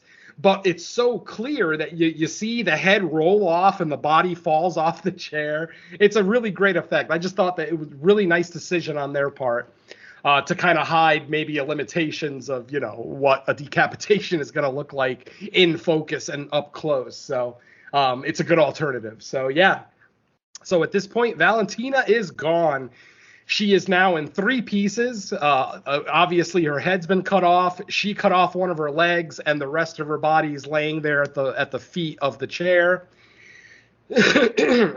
Everybody is pissed off at John because, they're all upset because she actually did cut her leg off. So she very obviously did want to live. But obviously, like Mike said, she just ran out of time. She dilly-dallied too much, and that's the end of that. So at this point, Jigsaw decides that Gabriella is going to be next. But Amanda has some kind of misgivings about that. Amanda looks at Gabriella a lot like herself, because don't forget, when Amanda first joined this whole thing, it was the same thing. She was a drug addict. She was a thief, blah, blah, blah, making poor decisions because of the addiction that she had. And like I said, that's basically what Gabriella is. Gabriella is just a Mexican Amanda. Basically just a young girl who made some poor decisions, and now she's addicted and, kind of has to live with it. She's trying to get Jigsaw to show Gabriella some compassion and maybe even a little forgiveness. Obviously, Jigsaw is not up for that. He's like, no, all these people had their decisions or had their time to make the right decision. It's my time now to make their decision. So they end up getting into a little bit of an argument, and Amanda basically defies his order and just says, you know what? No, Mateo is next. The anesthesiologist is next. Excuse me. So as Amanda is preparing Mateo for his game, they hear something outside on the security camera. They look on the security camera, and it's fucking Parker Sears, the thyroid patient that John met when he first got there. Oh wait, I skipped an entire scene. I skipped something really cool too. Let me go back a little bit. After Valentina dies and her body parts are just all over the floor, the doctor's cell phone rings, but the phone isn't on her person. It's on a table in the middle of the room. They decide that since her cell phone is still getting service, they need to get to that table. They decide that they're going to try to make a rope out of their clothes. Unfortunately, they're all chained up, so they don't really have a way to get their clothes completely off their person. And Dr. Peterson is a quick thinker on her feet because after only a few seconds of thought, she ends up pulling Valentina's body towards her torso, what's left of her body, and she grabs like a sharpened piece of steel that's on the ground. She cuts open Valentina's torso and pulls out her small intestine, literally all of her intestine, pulls it all out, and then declares out loud, "Now we have a rope," which, again, I thought was kind of comical. She then takes the intestines, she holds on to one end of it, and she takes the remainder and throws them towards Mateo. Mateo then holds on to a part of the intestines and throws the end over to Gabriella. Gabriella then takes the intestines, what's left of the intestines in front of her, and throws them back to the doctor around the table. And the table's on wheels. The table that has the doctor's coat and phone are on wheels. The doctor then successfully uses the intestine as a rope to pull the table towards her. She pulls the table towards her, grabs her cell phone, starts to make a phone call. We don't know to who at this point. Starts to make a phone call, is connected to the person, starts saying something along the lines of, "We've been kidnapped." And then Amanda shows up and activates her shock collar. Apparently, everyone here was wearing a shock collar, and we didn't realize it. And now we're realizing that, yeah, they all got shock collars on. Amanda shocks the doctor, takes her cell phone away from her, looks at the phone, kind of gives a sly smile, and then puts the phone back in her pocket. And then she goes and takes the table and wheels it completely out of the way so that there's no way they can use anyone's intestines to get the table again. I had to talk about that scene because I thought that was fucking great. Anyway, so at this point, like I said, the doctor has now been shocked, unconscious. Her phone has been taken away. And now they're going to prepare Mateo for his test. And Mateo's test, for that one, we see Billy. We see the first appearance of Billy the Puppet, and we see him on his classic bike. He wheels himself basically, out into the room, and he's dragging a table with medical supplies behind him. And then we see a door open, and Mateo comes out, and he's on a chair with some kind of apparatus wrapped around his head. We see like surgical pins on his head. We don't know why yet. But then, we see the tape recorder, the classic tape recorder. Mateo doesn't want to turn it on. Amanda hits his shock collar, and then he's forced to turn the tape recorder on. And then we hear Jigsaw's voice once again. And the game this time is that Mateo has had a circle on his head shaved off, basically exposing the head. He has to take a bone saw that's on the table, cut a piece of his skull out of his head, pull it out completely, and then once again put 3 ounces worth of gray matter or brain tissue into this glass with some serum in it. It's going to dissolve the brain tissue, which then is going to release a key, which will release Mateo from the chair. And with this trap, it's the exact same thing as Valentina. Mateo ends up spending a minute just basically saying, "I'm not going to do this. I can't do this. How am I going to do this? I don't know anything about this." The doctor kind of walks him through the whole thing, telling him, "Okay, grab the saw, hook it up to the cable next to you, and then cut a piece of your skull out." Obviously, Mateo is very, upset, doesn't want to do it, but eventually he recedes and says, "Okay, fuck it." And then we see him in this is the scene that was making people in the theater squirm. Like, it was so entertaining to me watching people squirming in their seats. But yeah, Mateo eventually does cut a large section, maybe like a baseball-sized section of his skull cap out, pulls the piece of skull and scalp off, throws it on the floor. Then he grabs a pair of forceps and literally starts digging in his own brain. And you can kind of see his eyes move in like weird, when his eyes, they're doing involuntary movements because he's poking around in his brain. Eventually, he is able to take a piece of his brain out. Excuse me. By the way, before this trap started, John does explain to Diego that you could lose almost half of your brain and you would still survive. Your brain will tend to rewire itself so that it could still function at full capacity even when it's missing tissue. So he's basically letting Mateo know, after you do this, you're going to be fine. You're not going to be like, like lobotomized or anything for the rest of your life. So like I said, Mateo ends up getting the piece of tissue out of his brain, puts it in the jar, and then once again, it's a race against the clock to get the serum in the jar to melt the piece of brain so that it weighs enough that it'll release the key that's in the little glass cage in front of him.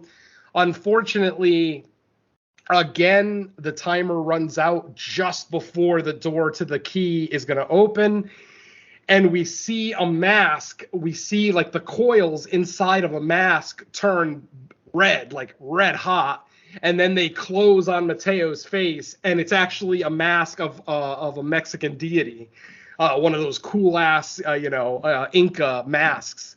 And he basically just dies from the injuries. I guess it just cooks his head and he dies. And that's the end of Mateo. So at this point, Mateo is gone. At this point, like I said, Parker Sears has already shown up, the other patient.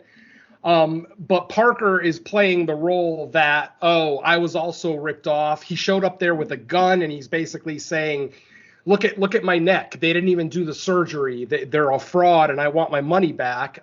At first, John is very sympathetic, basically saying, we were the victims of this hoax, blah, blah, blah. Excuse me. And then at that point, Amanda basically ties Parker onto a chair with a chain, but John kind of wants to release him and give him the opportunity. I don't know if John thought this guy would become a disciple or if he would just be sympathetic to what John was doing because he was also ripped off. But Amanda obviously doesn't trust him for a second. But she does ends up completing John's order, letting him out of the chair. He gets up out of the chair and he's allowed to watch Mateo's game. At the end of Mateo's, I'm sorry, not Mateo's game. He's allowed to watch Gabriella's game. And at this point, Gabriella's test is now starting. Gabriella is basically chained up by one arm and one leg in the room. When she pulls down her tape recorder and plays her message, instantly she throws it across the room because she doesn't want to play. She's like, no, I'm not doing this. Unfortunately, Jigsaw himself is right there, so he just gets on the intercom and does the message live rather than with the tape recorder. Basically letting her know that her test is a radiation test. Basically, the X-ray machine that emits all that radiation has been modified so that it just blows out a bunch of radiation directly at the person standing in front of it. The chains tighten so that Gabriella is now, she's still chained by one arm and one leg, but she's now up in midair. She's like being held up by the chains. We see the radiation machine turn on and almost instantly start cooking her face. Like, she reacts very violently, from the heat. And she's basically told that she has to take a hammer that's hanging from the rafters right there next to her, and she has to break her foot and her hand to get out of the chains. She's not going to be able to break the shackles. She has to literally break her foot and her hand. So she proceeds to do that. She starts smashing at her foot. and just starts hitting it with the hammer just over and over and over again until finally the foot breaks and slips out of the shackle, and she swings out of the way of the radiation machine. So at this point, she's starting to think that, oh, I passed my test. Awesome. Because she's now in a different position in the room so that she's not in front of the radiation machine. Lo and behold, the radiation machine says, fuck it, and moves so that it's right back in front of her again. And this time she's wildly swinging at her hand.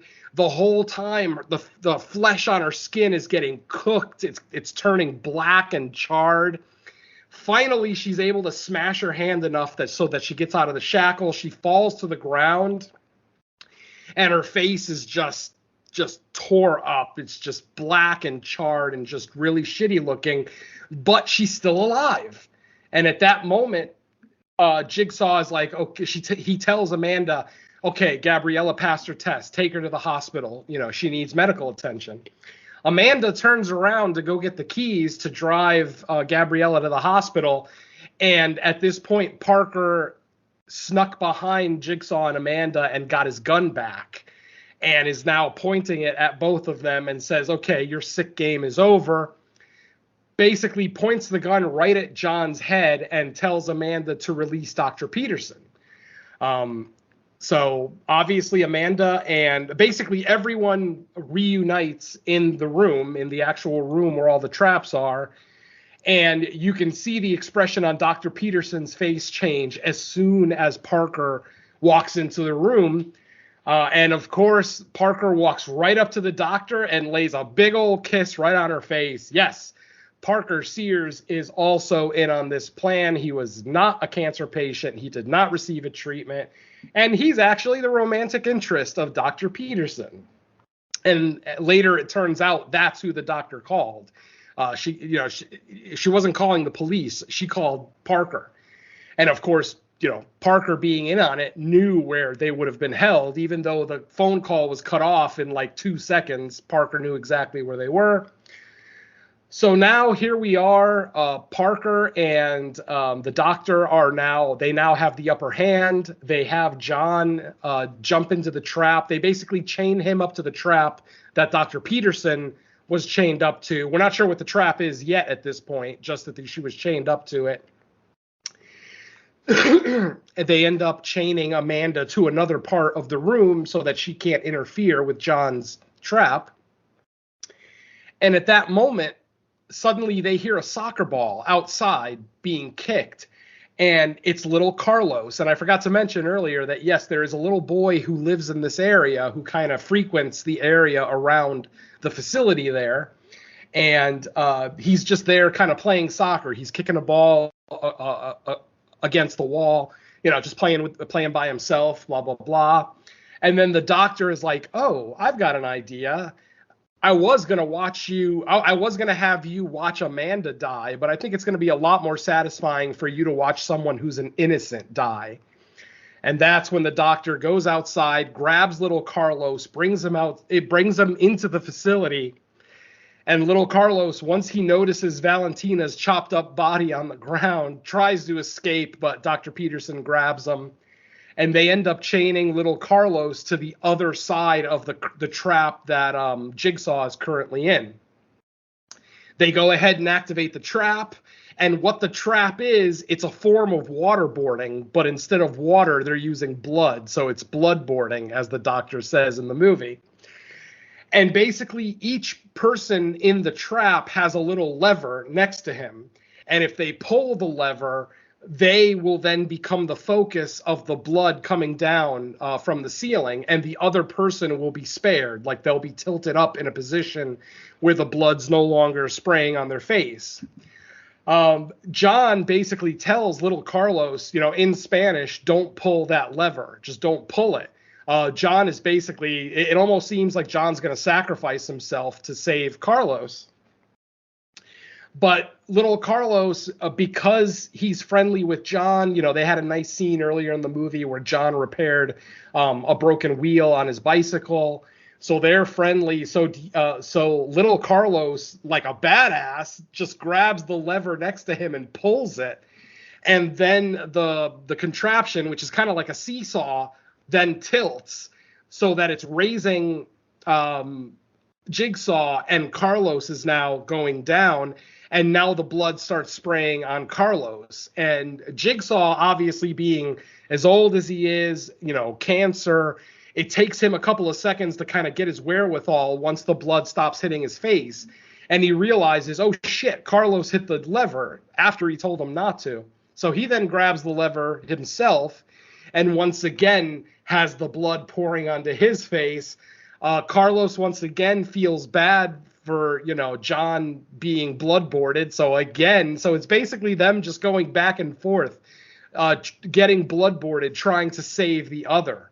While this is happening, Parker says, I don't want to watch this anymore. I'm going to go find the money.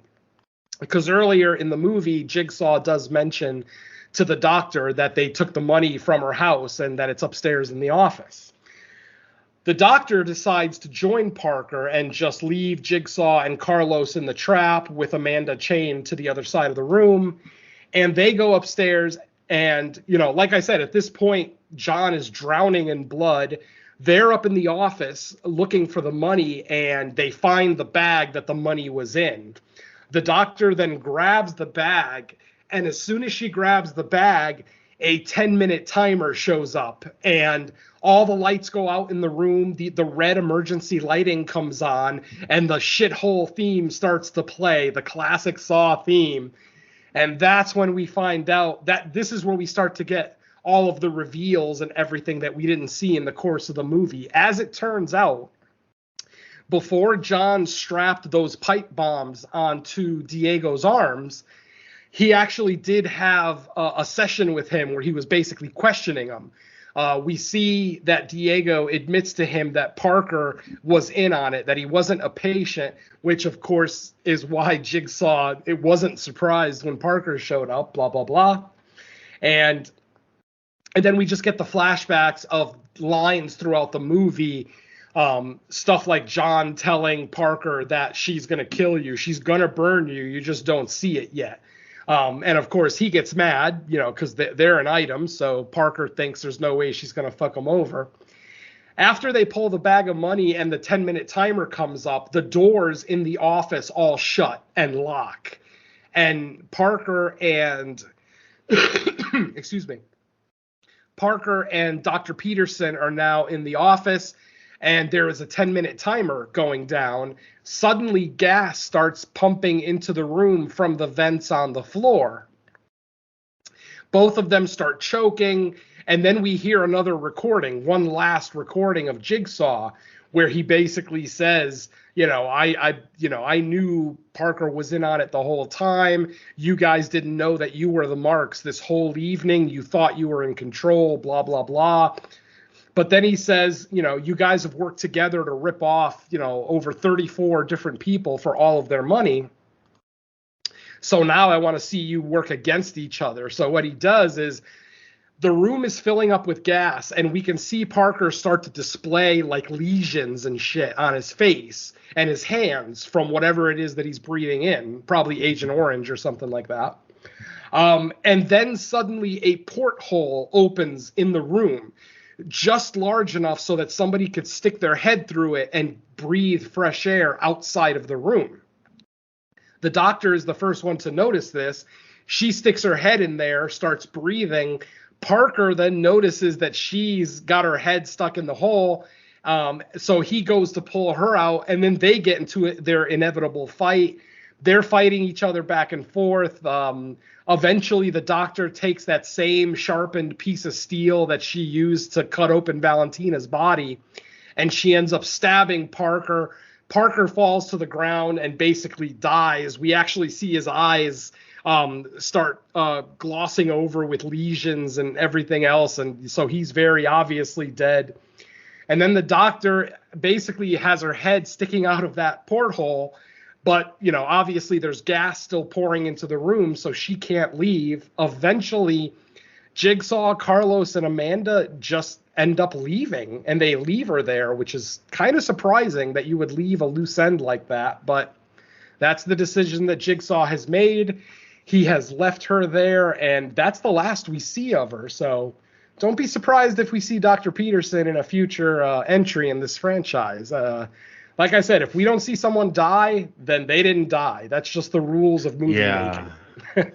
Yeah, I felt that was very, what can I say, intentional not to show her die. Because, you can make your own conclusions of if she would have got out, but we clearly saw the gas turn off, right? So eventually it'll clear and she'll be able to get out. So the writers of the Saw movies, they don't do that unintentionally. Yeah, the only thing I could figure is that maybe we do see the gas stop pumping, but we don't see the doors of the office open. I'm wondering if maybe Jigsaw just left her in there locked, kind of like he did to the Doctor in part 1, just kind of, not the Doctor, but to Lee Winnell's character in the very first one when he says game over and shuts the door. And then in a future installment, we see his skeleton in the room. That's the only thing I could think of, is that maybe he just left her to die with her thoughts or whatever. But again, we don't see it happen on screen, so I don't believe the Doctor is gone forever. After this, Jigsaw pulls out the big bag of money. I guess he was telling the truth. He did have her money. And he ends up, which I'm kind of surprised about, giving the entire bag of money to Carlos. Like, I honestly thought Jigsaw would make an effort to return that money to the families. Because obviously John Cramer himself is rich, so he probably, losing $250,000 probably doesn't hurt him too terribly. But I for some reason, I just thought that he would try to return some of that money, because they actually had a list of all the people that were ripped off and how much they were ripped off for. So I don't know. But yeah, he ends up giving this little Mexican kid a bag that has millions of dollars in cash in it. So, I mean, Jesus, that village is going to be happy for a very long time. So, and that's the end of our movie. We go to our credits, but don't leave yet, because we have a mid-credit scene. And it's funny, too, because when the credits rolled, I instantly in my head said, wait a minute, what about that other guy? And then we get the mid-credit scene. And what the mid-credit scene is, we see Henry Kessler, the original cancer patient who told John about the facility. He is now in a trap of his own. We see John there, and basically we see that the scar is gone from Henry's midsection, the scar that he showed him earlier in the movie. It's completely gone. There's no scar there. He asks Henry, where did your scar go? Henry instantly knows he's fucked. So he starts pleading for his life. And literally out of nowhere, fucking Detective Hoffman walks out from behind Henry's body that's hanging there, because he's hanging up off the ground, and he's got this contraption attached to his chest, and it looks like it's a bunch of surgical blades connected to like these little, almost like spider legs that look like they're kind of clawing at the guy's stomach. But then the scene just ends with Hoffman basically saying, wow, of all the people you could rip off, you decided to rip off Jigsaw. Bad choice.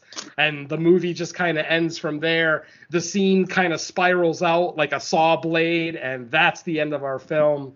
That is Saw X, my friends. And I am here for it. That may be one of my longest walkthroughs ever, and it was probably just because of how much I love this movie. And I literally saw it 2 days in a row. So yeah, I remember so much about it. But yeah, I loved it.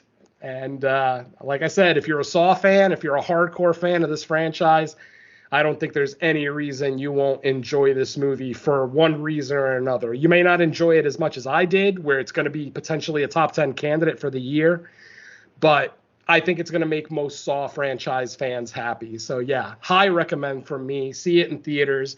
I know there's a lot of horror in theaters now, and we got a lot more coming. So if you can afford it, I would say Saw is one of the ones that you should see in October. So that's it for me. Back to you, Mike. I was alluding to in the general thoughts was the blood boarding. It was cool, but like I was like, that's a hell of a calculation to think you would even survive that shit. I mean, I would imagine, especially the kid. Well, I don't think that. Don't forget, the kid wasn't part of the equation. I think Jigsaw probably anticipated that they would put Amanda in the other side of that trap, because they would be the only two left. I think the kid was just, I mean, because John even makes the comment of, oh, that was unexpected. You know, that's an unexpected consequence. They didn't expect Carlos to be around there.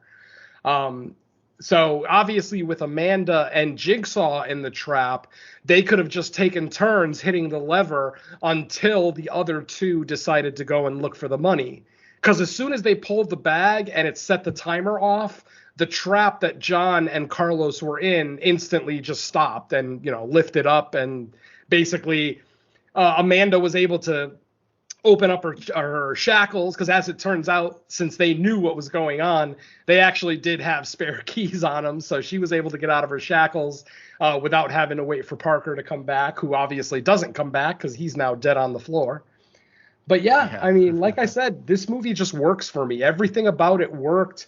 The guilty pleasure, the vindictiveness of it. I mean, it's like they made this movie for me, and I'm glad. So yeah, Saw X is a winner for me, or Saw 10, whatever you want to call it.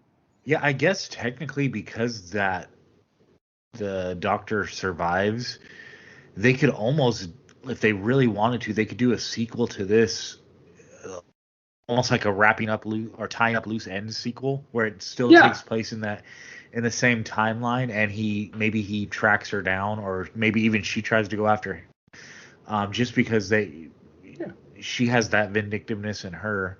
So like there's room to at least explore that because of the timeline. So I mean, maybe that's why they left her, because usually unless someone's like becoming his disciple or they're continuing the story, they're not just going to have someone like randomly survive like that. So maybe when they were writing this, they had that in mind, like, hey, if it's financially successful, we have like a ready-made sequel involving her. Exactly. Yeah, I'm there for it too. If Dr. Peterson comes back as an antagonist, I'm there. I'm ready. Yeah, all right, she comes back as things gone. Oh, she comes. Oh, there you go. I was gonna say, if she comes back as the protagonist, then we're gonna have questions. If she's like on Jigsaw's side, I'm sorry. Yeah.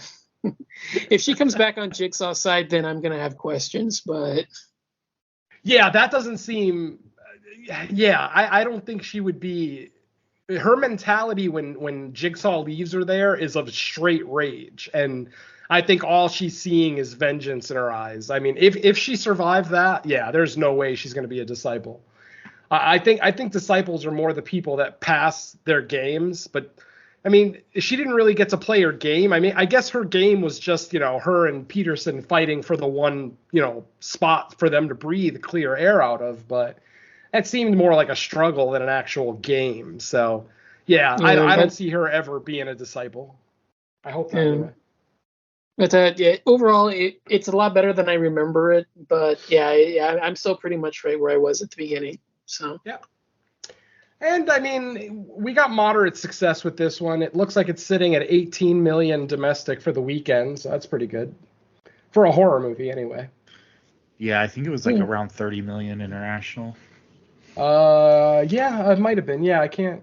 Oh, there it is. Worldwide. Oh, I don't have international numbers here. I just got domestic numbers right now. But I think the last time I saw it, it was the last time I saw it was yesterday, and it was at 29, so it's got to be like over 30 now. Yeah, that makes sense. So it already made its money back, so that's good. Oh yeah. And yeah, the thing about these Saw movies, it's like they're usually not that expensive. They're kind of like that mid-tier budget. So, and yeah, because usually a lot of times it's like a centralized location, not a tiny cast, but a small cast at least. So, the budget's even smaller than I thought it was. I would have guessed the budget for this to be at around 18, but the budget's at 13 million. Not bad. Yeah, definitely not expensive to record a Saw movie. Film a Saw movie, excuse me. I wasn't too far off. I figured 10. I would have guessed 15 to 18. That's what I was leaning towards. But 13, yeah, that makes sense. Budget, it's not like there's any big name stars in here. With advertising, I would have seen 15 easily, but I figured like 10 for the actual production. Yeah, that makes sense. Yeah. Awesome. Cool. All right. Well, we've survived Jigsaw's traps for this episode. So now that we are free, let's talk about anything we've been on or need to promote since our last episode. So, Venom, do you got anything? All right. Not much. Still for No More Room in Hell presents Creature Comforts. Episode 19 is our latest episode where we look at 20 million miles to Earth. I have a couple of guest spots with Gary Hill on Cinema Beef coming up this coming weekend. We're going to be looking at a pair of surf movies, of all things. We're going to be looking at Surf Nazis Must Die, the classic Troma movie from 1988. And then we're also going to be looking at Surf 2, the end of the trilogy, starring Eric Stoltz and Eddie Deason in what is one of the most ridiculous zombie movies I've ever seen. I highly recommend this movie. I'm not saying that it's good. I'm saying it needs to be experienced. I've never seen so many surfing montages in my life, and the movie is barely about surfing. It's more about the zombies. But aside from that, look out for those. Those are actually going to be 2 separate episodes that I do with Gary Hill on Cinema Beef, so look out for those 2. Obviously, when they're out and listenable, I will let everyone know. I do have a guest spot on Cut to the Chase. I know all 3 of us do, coming up for Thrills and Chills. I'll let the other guys talk about their appearances. I will be discussing Tales from the Crypt presents Bordello of Blood, the second Tales from the Crypt live-action horror movie after Demon Knight. I love Demon Knight too. I don't remember much about Bordello of Blood, so I'm going to have to give that a rewatch before my appearance, but obviously that'll be sometime before October. And that's pretty much... Oh, well, we got the main show, right? Episode what? What's the latest one that got recorded? 56. 56 just got recorded this past weekend, where we looked at my picks. I decided to look at a pair of Ryuhei Kitamura's movies. So we looked at 2000's Versus, and we looked at 2003's Origami.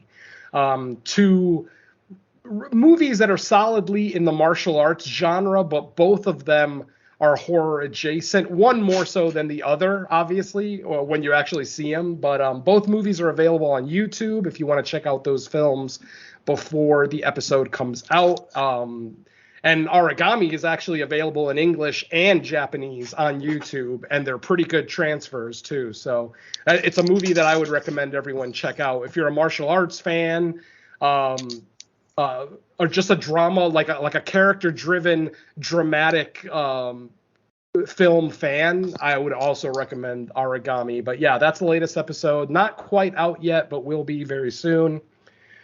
And then I think that's everything I have lined up. We don't have the next episode of Creature Comforts lined up yet, so I'm not sure what I know what movie we're doing, but I'm not sure when we're recording. So that's it for me, guys. All right, Don, how about you? Yeah, the only thing, the main thing I have is, as Venom mentioned, Cut to the Chase presents Thrills and Chills, where I have Exorcist 3, which is probably going to be a fun time. The only other thing worth mentioning is Season 2 of Horror Countdown, as the show is concluded for the year. And I'm not recording anything until either December or January. So go ahead and look back on all the stuff I've recorded throughout the current year and give that some extra listens. Because, like I said last time, they're a little lower on average than Season 1. But, yeah, other than that, I don't have much. Okay, as far as I go, it's just the main show. No More Room in Hell 56. That will be out sometime later this week. Usually that and like whatever the new episode of Fresh Cuts, which is this one, get recorded within like days of each other. And I get the Fresh Cuts out first just because it's a much quicker edit. So if you're listening to this, then that probably means No More Room in Hell is on the way in a couple days. So look forward to that. And that's it for me. I mean, I do have something scheduled, or I don't have it scheduled yet, but yeah, a guest appearance on Thrills and Chills. But as far as our next episode, is Exorcist that one this week? Yep. Yep. Wow, The 6th. it's already here. Yeah, we actually Okay, have then. 2 big movies. We got 2 big releases this week. We got The Exorcist in theaters, but we also have the new VHS movie dropping on Shudder, which you guys know I fucking love that franchise. So obviously we're going to do The Exorcist. I can't imagine we're going to bypass a sequel to potentially one of the greatest horror movies ever made, but I'm just throwing it out there that VHS is also out there. This will be the first time we miss it. I'm fine recording on Wednesday or Thursday to cover that one. I'm down too. Yeah, we can do 2 episodes. I'm always happy. Like I said, for you, I'm willing to record either Wednesday or Thursday to get that one in for you. Nice. Yeah, maybe we'll do both. Maybe kind of. Well, I don't want to make any conclusive statements about this Exorcist one coming out because it's going to get the chance that it's going to get. But I wouldn't mind doing VHS as well. So yeah, we'll try to figure it out, see what we can. Yeah, your persuasive skills have won us over, Venom. Look at it that way. I love it. All right, cool. Well, thank you everybody for listening to the latest episode of Fresh Cuts. We will be back with another episode or 2, possibly this coming up week. So watch out for those. But until then, let's say bye to our listeners. Later. If you're gonna rip off somebody, don't rip off Jigsaw. Jeez. Yeah, and if you happen to find yourself in one of Jigsaw's traps and he gives you 3 minutes to get out, don't waste a minute and a half saying how you're not going to participate. Later on, folks. Peace.